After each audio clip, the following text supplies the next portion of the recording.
let's try Ohm Mantra and see how it visually looks, okay?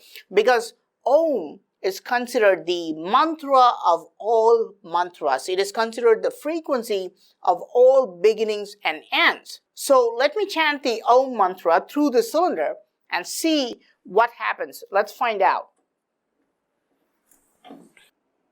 Om, Om. I could see something like an infinity, guys. I don't know. I could see a sign like an infinity, which is weird.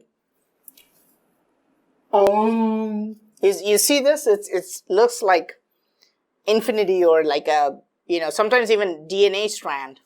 That's odd.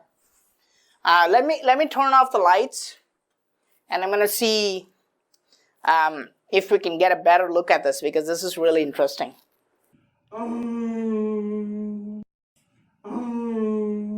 According to ancient Hinduism, Om is the sound of infinity and beyond. This is why Om is called Pranava Mantra, or the primordial mantra, or the sound of the universe. To see how the sound of infinity is expressed by the divine architect of creation, I invite viewers to watch Part 3 of Ancient Messages in Stone, Decoding Ancient History.